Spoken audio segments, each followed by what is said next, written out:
So you've made a couple videos, you've started your YouTube channel, and now you want to upgrade. But what do you actually need to buy, and how much money is it going to cost you?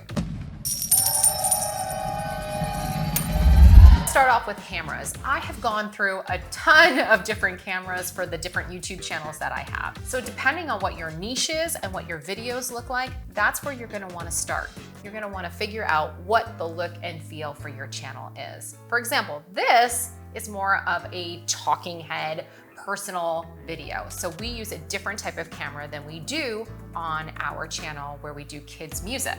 And it's not even just the camera that's different, it's the lens and the setting. So think about what you want to do first, and then based on that, you pick your camera.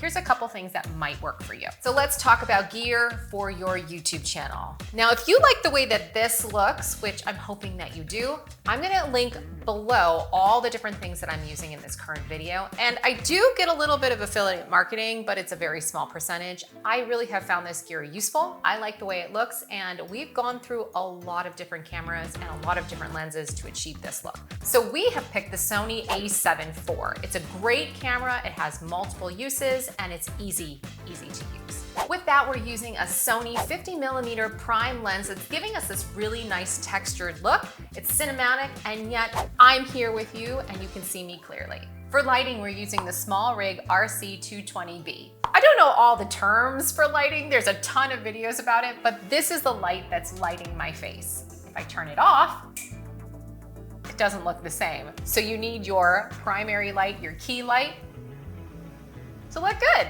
We're using GVM LED panels to fill in the background light.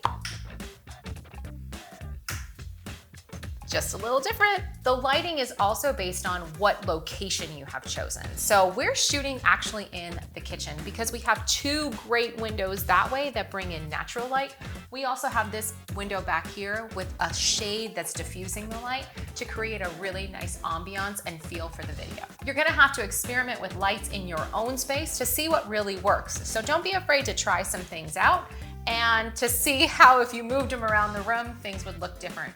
But for the most part, you're gonna wanna have that key light, that focus light in front of you, primary light, and then you're gonna wanna have some fill behind you as well. For sound, we're using the Rode Wireless Go 2, which allows me to connect here and have a lav mic, or I could just take this out and this acts as a microphone itself. So the last thing we had to purchase was our Apple computer. This is a very, very nice computer. Can't you see? It's so lovely. But the computer is not just the thing that we are using. So in order to process the audio, the visual, the graphics, all of that, we have to use some software called Adobe Premiere. It allows us to put all of that information in and then edit our video in a seamless way. There's a lot of programs that you can use to process all that information and to create your videos. We just really like Premiere. This stuff all costs a lot of money, and I'm gonna put a couple little things in the notes down below so you can see where you can purchase these things, how much they cost, and then you can start your budget. We've talked about budgeting for your content creation business or your freelance business in some other videos,